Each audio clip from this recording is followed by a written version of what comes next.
Tak, dneska si idem zase pozrieť mydla, lebo mi doma došlo už. Dobrý deň. Dobre, chceli ste si kúpiť mydla? Áno, presne som si prišiel pozrieť mydla, lebo mi akurát doma došlo.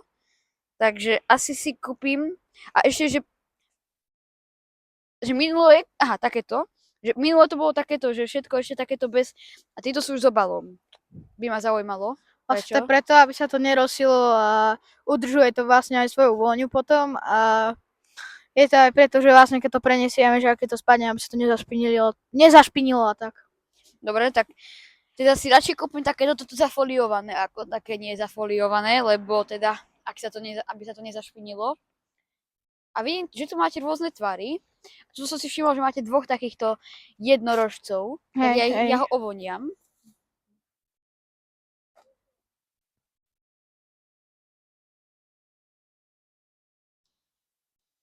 Ale ozaj si tú vôňu naozaj udržuje, takže ja si kúpim tohto jedného. Jasné. A ešte som videl túto zľavu, že na 5 eur jedno malé mydlo zdarma. Tak by som si teda kúpil k tomu aj tohto sobíka. Tiež sa mi tak páči. Jasné. A teda ešte možno, ak vám stále platí tá zľava, že za 7 eur toho sobíka zdarma. Aha, platí. A koľko toto je zatiaľ dokopy? No, to vám vyjde. 9 eur zatiaľ. Tak ja by som potom dvoch tých sobíkov a tohto macka, ten stojí koľko? A ktorého sobíka iba? Či hociaké? To mi je zatiaľ jedno. A tohto macka vás poprosím. Macka? Legendárneho, áno. Ako vidím, keď ho toto máte takto vystaveného. Tak, koľko to bude? Bude to teraz aktuálne 13,50. Dobre, tak to Ale vám dám. ak dáte ešte 50 centov, tak máte druhý zdarma. Dobre, tak si ešte kúpim toto malé.